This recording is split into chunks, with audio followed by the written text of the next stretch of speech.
everybody. This is Conversations with Katie Hall, and we are here at the beautiful University of Washington for the Sports in Schools Girls Leadership Conference with the new executive director, Robert Turbin. We are so excited to be here, and we look forward to showing you all about sports in schools.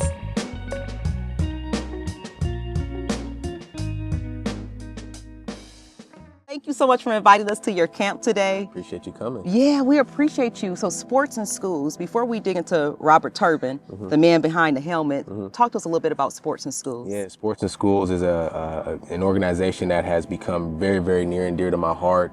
When I got introduced to the opportunity and got to learn more about what this organization had done over the years, it was certainly something that I could relate to growing up as a young kid playing sports and being in an underserved community. And that's what Sports in Schools is all about, supporting underserved communities, ensuring that kids have access to be able to play sports. No kid, should not be able to play a sport or participate into a sport because of financial reasons or equipment reasons or anything like that. And so for Sports in Schools on the student athlete side of things, if you're a young kid, perhaps you can't afford to play, you can submit a grant to us and, we will, foot the bill for that.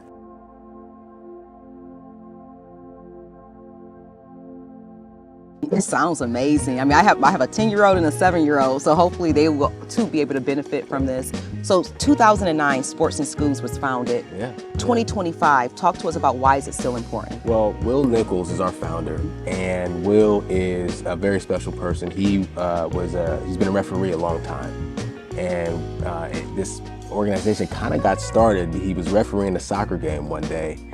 And, he looked at one team that had, really nice uniforms and matching socks and the whole thing. And then he looked at the other team who, had okay uniforms, but the socks were, the guys had different socks. And, there was a couple players that didn't have any socks. And they were looking at as referees like, we can't have this. And so before the game, him and his partner actually went to Walmart or Target or somewhere and got the team some socks, Wow. And that's leadership. Yeah. And then, he kind of thought to himself, I'm curious how many underserved communities need equipment, need the proper equipment, want to have matching jerseys or want to have matching shorts, but just can't afford it. Right. And so this then kind of launched Sports in Schools, and we've impacted thousands of different players and hundreds of schools around the Puget Sound area. Yeah. So it's Puget Sound. Okay,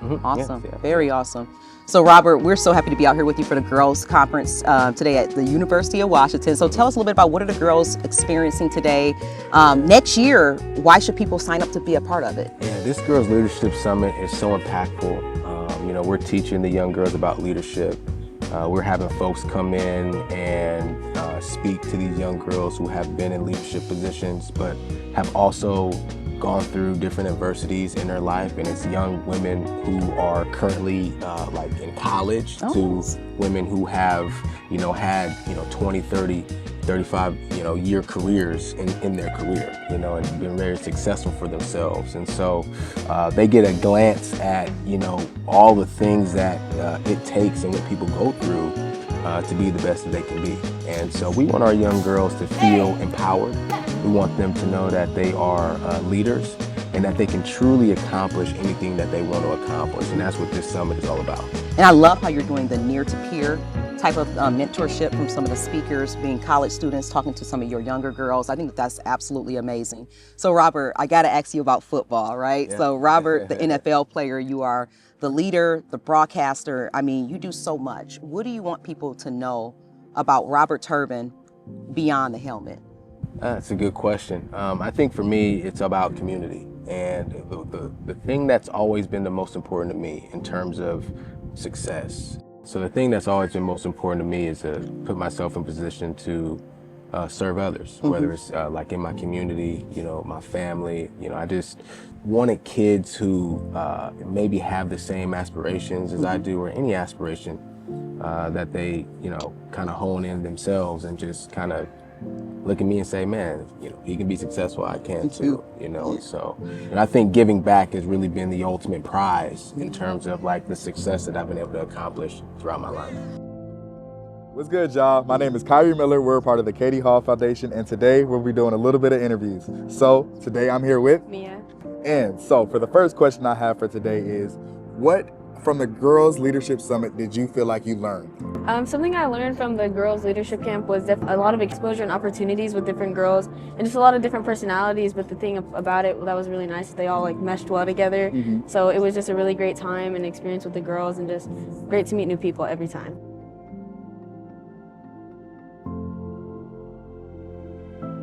Yeah, we're here at the beautiful University of Washington today for the Girl Leadership Summit. It's been an amazing time, day 3. How have you feeling about the whole summit, and what's your thoughts and ideas about it? It's been so fun. I've met such a cool group of girls that I've never seen before, and it's cool like when we all play different sports and we get to know each other more. It's just been a really cool experience. Amazing. Yeah. Welcome to Conversations with KD Hall. I'm excited to be here. We are here in part of Sports in Schools. I just came on as the executive director. If you want to support our organization, it's sportsinschools.org, okay? sportsinschools.org. We're doing some great things in our community.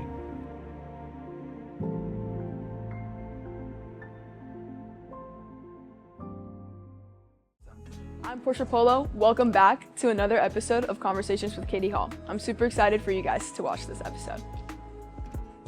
Hey y'all, how y'all doing? Joel Fosu here, College Ambassador for the Katie Hall Foundation. I'm also here with my colleague here today. What's good, y'all? My name is Kyri Miller, and I'm also a Katie Hall Foundation College Ambassador. And today, we are so thankful to be here with... I'm Portia Polo, and I am part of the Girls on the Rise program, a program created by the Katie Hall Foundation.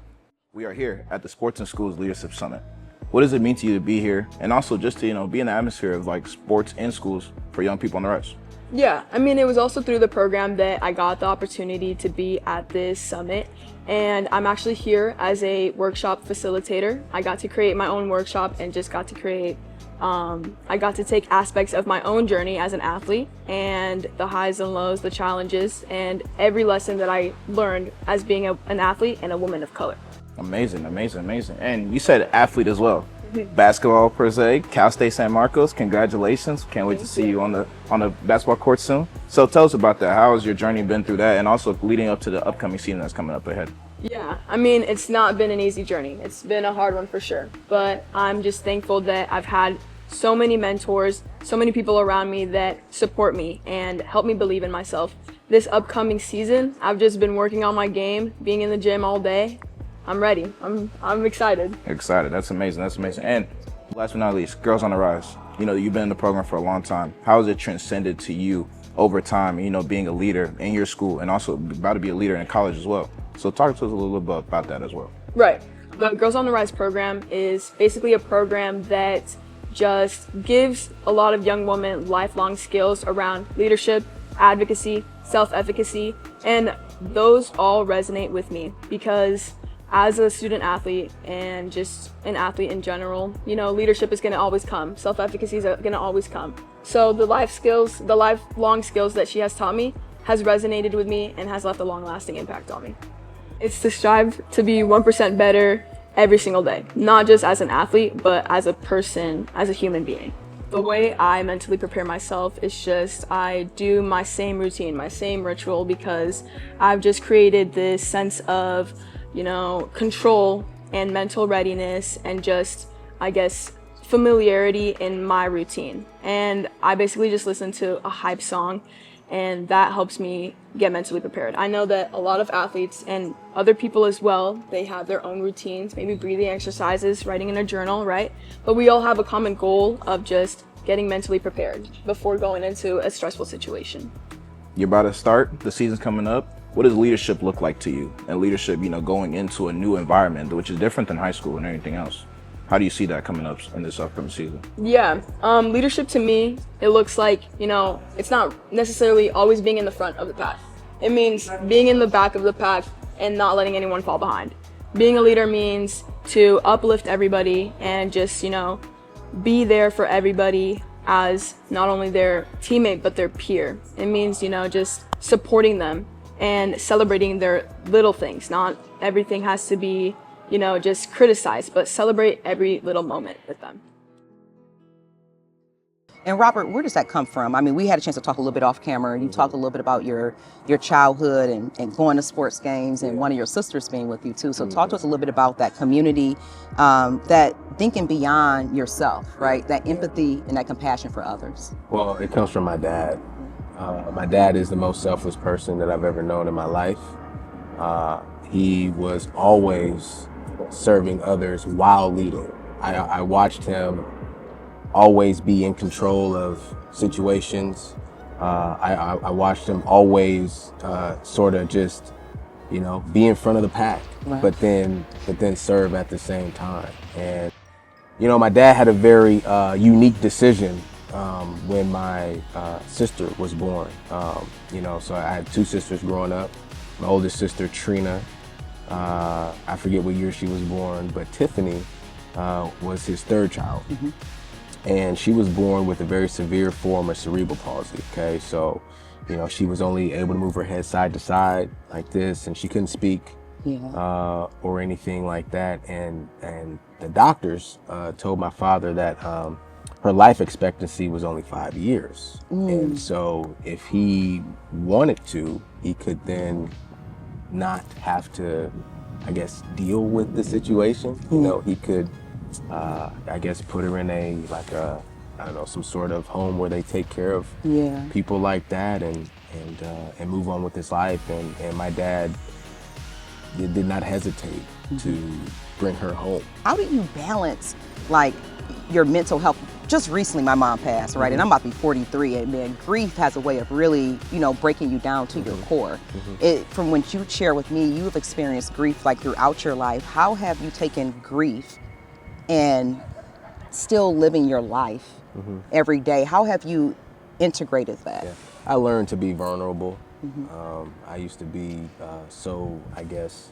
maybe I had this wall up. And what happened was when my football career was over, it was kind of the first time where I had gone through some things as a young kid, but the support system is a little bit different, when you're young, right? And so I could always lean on my dad. But when my career was over, I had to kind of lean on self a little bit and lean on my faith in God.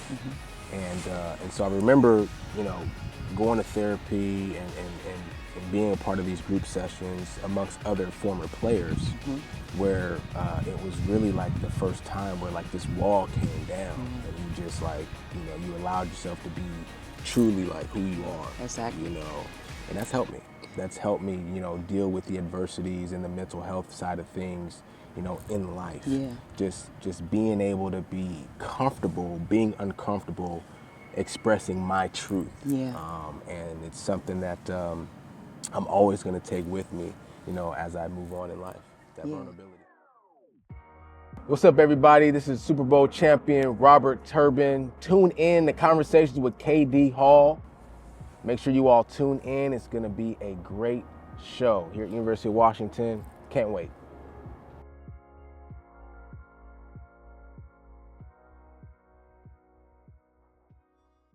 Hey y'all, how y'all doing today? Joel Fosu, College Ambassador for the KD Hall Foundation. We are here at the University of Washington. Beautiful campus today. We're at the Girls Leadership Summit, and I'm here with Adriana. How are you doing today? Good, how are you? Good. What's one thing from these workshops you're gonna take, especially leading on to forward into your high school career, that that will drive you in the force of youth empowerment? Yesterday morning, we did a workshop, and it was about confidence and turning our triggers in the game into good things and being able to hype ourselves up. And I really needed that because somebody needed to say it, honestly. And I just think that it really boosted my confidence, especially with the upcoming season and school year. Kyri Miller here, College Ambassador, and today I have the honor to interview one of our special guests.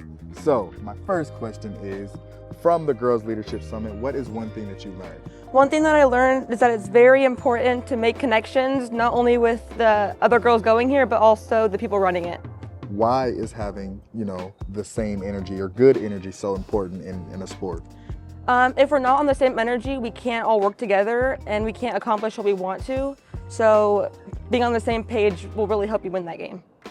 Going through the workshops, you're interacting with everybody and just seeing the whole environment as a whole landscape. What's one thing that you'll take from here and, add it to your life going forward? It could be something that you learned from the other girls or something that you learned from yourself as well.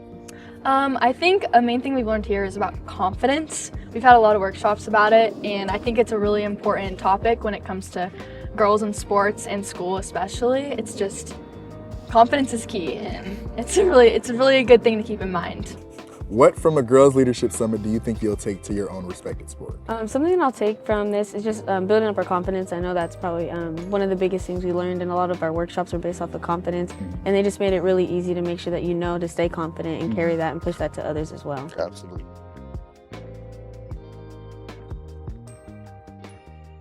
My question to you is, what does inspiring the youth genuinely mean to you? It means a lot because, when I was a young kid coming up, small city, I wanted to do what was deemed the impossible, where I grew up, and I even had a teacher tell me, multiple teachers tell me when I was in school that it was basically going to be impossible to be a pro athlete or to accomplish the things that I wanted to accomplish. I was told to be more realistic about my goals and stuff like that. We do this Girls Leadership Summit, man. We don't want any of our young ladies to feel like that. Absolutely. Every goal that you have is realistic. Everything that you want to accomplish is out there for you. And it's just about setting that goal, okay, and believing in that goal, and then going about that process then to accomplish that goal. Right. Sports in schools, man. Mm-hmm. What does it mean to you being on this board, coming on and everything about it? Yeah, it means a lot. It really does. Being a part of this organization that I can relate to so much. Growing up as a kid playing sports and, not always having like the best equipment or, some years I wasn't even able to play, so to be a part of an organization that, does the best that they can in terms of making sure that each kid can play, has access to sport. Each sports program has the necessary equipment that they need in order to continue, to have their programs, means a lot. And then, then in terms of Girls Leadership Summit, being here at University of Washington, first of all, University of Washington is a great campus. I'd never really explored it like this before. They've been great hosts for us, so we're really thankful for that. And our young ladies are having a lot of fun this weekend, and it's really cool to be able to do this program, do this summit, and just really talk about empowering our young ladies and inspiring them to be leaders and be warriors and be go-getters in anything that they want to accomplish in life. Last question. Talk to us about that winning night. So when you all won the Super Bowl, oh man, I lost my appendix, and my doctor was at a Super Bowl party. I know you all weren't here, but my doctor was at a Super Bowl party, and so he had to wait 4 hours for him to calm back down to be able to give me my surgery. Yeah. So y'all won the Super Bowl, and I was happy, but I had to wait till 1 a.m. to get my surgery because of that Super Bowl win. Well, I apologize about that. Man, it was magical. Yeah. It really was. Like it felt like a dream. It really did. Like it just felt like we were like filming a movie or something. Like everything. It all played out well that season. The whole week leading up to it felt like a scene from Friday Night Lights or something like that. Remember the Titans. Like it was just, and then even after the game, like all the things that happened after the game, the morning of the game, like when it was time to check out of the hotel and get on the plane. It was a very, very magical week, certainly a magical night. And, I'm really grateful that I got to be a part of that.